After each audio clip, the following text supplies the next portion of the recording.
Hi everyone, let's get started with the basic ingredients list. There's basically 5 ingredients with the optional 1 tablespoon of vital wheat gluten. So very easy to make, and we'll get started.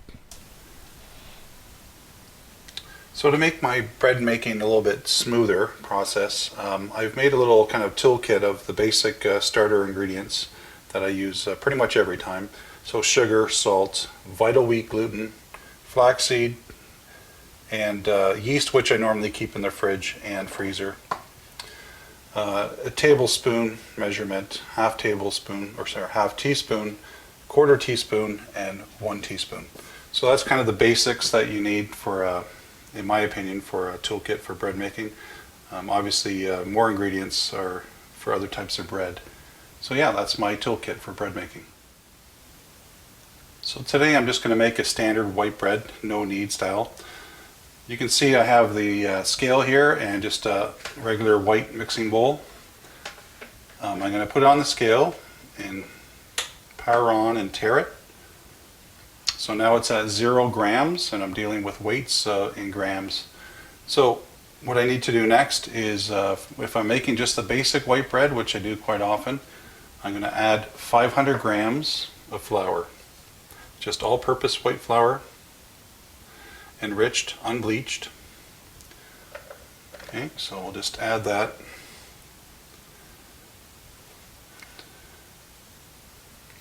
Until your scale reads 500 grams. I will also include the cup measurement in the description. So we're at 459.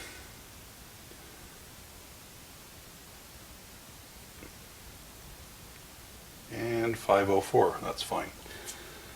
I'm also going to add just because all-purpose flour doesn't really have a high gluten content, I'm going to add 1 tablespoon of vital wheat gluten. Okay. So even off 1 tablespoon, or a half tablespoon, but I like to add 1 full.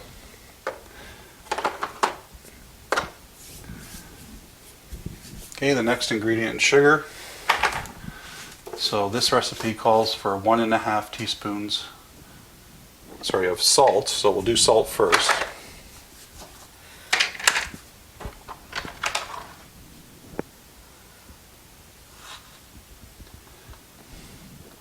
Okay, 1 teaspoon and a half. Sometimes I take shortcuts. I could use the half measurement, but if I'm in a hurry, this is the way I do it. The next is half a teaspoon of sugar. So you don't need a lot of sugar for no-knead. It's a longer ferment. If you add too much sugar, it's going to ferment very quickly. So that's not what we're after. We want to develop some flavor. Okay, so we'll do a half teaspoon of just standard table sugar.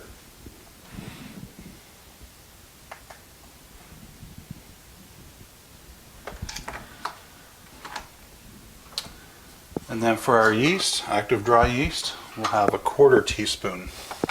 Doesn't seem like a lot, but again, it's a slow ferment in a warm area, kind of room temperature area throughout the day, and that's really all the yeast you need. Don't worry about the salt and the yeast mixing, because we're going to dry mix it first before anything else. So let me grab a whisk and then we'll dry mix it.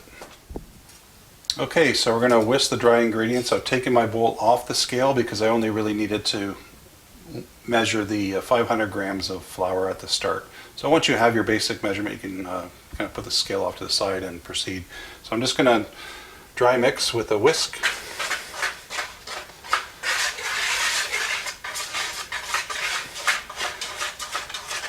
So make sure you just give it a good stir to get all the dry ingredients together.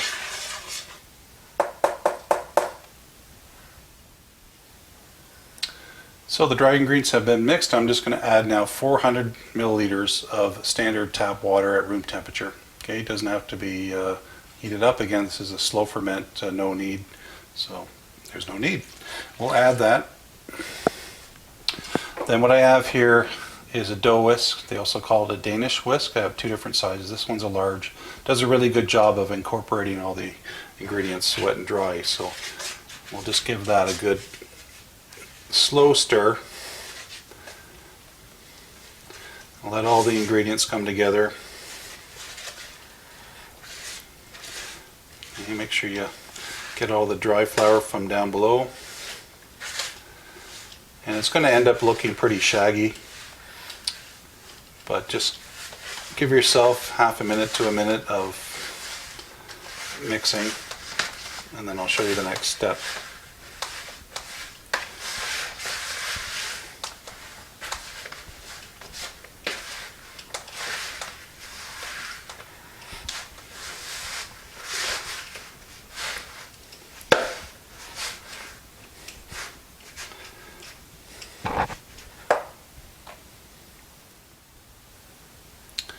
So you take your dough whisk, and I just use a spatula here to clean it off, get all the little bits off.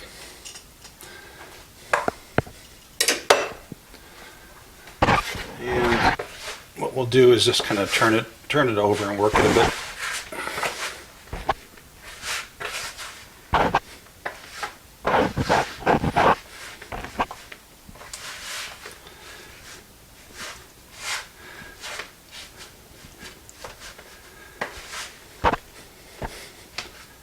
Again, it's going to kind of not look traditionally, like a dough that's been mixed in a machine for 10 minutes. It'll look a little bit shaggy. Okay, so I just kind of pat it down. Make sure that all the dry ingredients have been mixed into the dough here. Okay, so kind of want to look like that. All right. So next step is to grab the lid, put it on. This bowl doesn't seal completely tight, it does allow a little bit of expansion, but leave it on a counter or off to the side in a room that's just room temperature. So minimum of 8 hours to 12 hours. Usually I go about 10 hours or so. You can check it after 10 hours and you'll see some bubbling, but I'll show you that in the next step. So about 10 hours has passed, and as you can see, the dough is pretty much doubled in size. You can see signs of active fermentation with the little bubble holes there.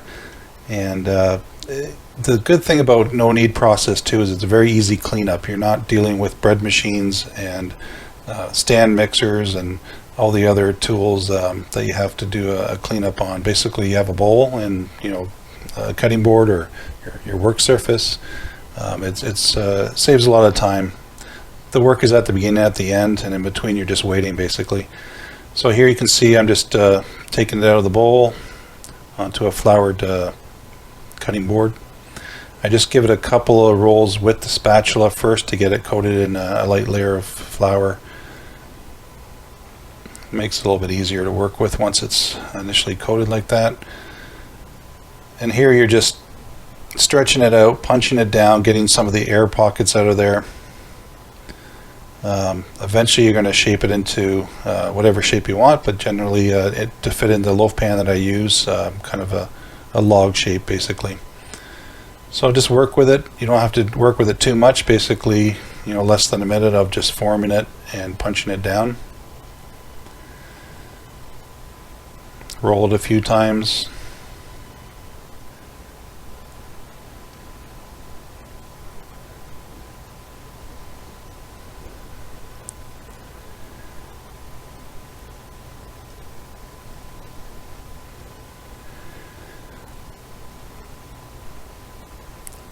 The loaf pan I use here is non-stick, but I do add a little bit of homemade anti-stick. It's basically made from lard and flour and oil, equal parts. And I can do a separate video on how to make that. It's very easy. But anyway, just coat the pan with it.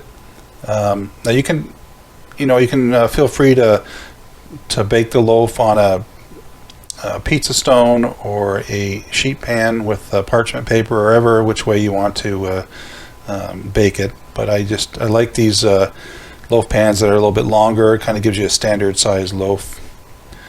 And once it's in there, what I do is I put a piece of saran wrap over top. Not always the easiest process, as you can see. It kind of fights with you sometimes. And then what I do is I spray a little bit of cooking spray on top, and then I just flip it around. That way when it rises up, it's not going to stick to the saran wrap, but it still keeps some of the moisture in. Some people use a towel, and that's fine. I do that once in a while as well. So I put in the oven light on. It goes in the oven for, I think it was an hour and a half to 2 hours of rising. I just did a couple of slits here, not very graceful, but it does help with the when the loaf rises up and doesn't crack as much. Okay, so for this recipe, I do 450 degrees for 25 minutes. Here you can see I spray a bit of water. I do that a couple of times in that 20 minutes to 25 minutes, and it helps slow down the cooking process and giving you a nice crust on top.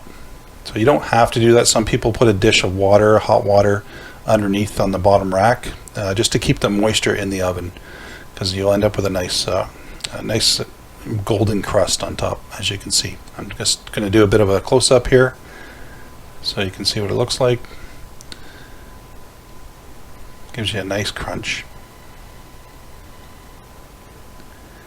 So sometimes it'll rise more than other times. Every loaf is different. So this one didn't rise as much, but it ends up kind of being pretty rectangular, but it is good for sandwiches. And the consistency is nice and chewy. There's lots of air pockets there, so very nice bread, almost like French bread. So I hope you give it a try. It's very easy to make. Doesn't take much time or effort. So I hope you enjoy it. Thanks for watching.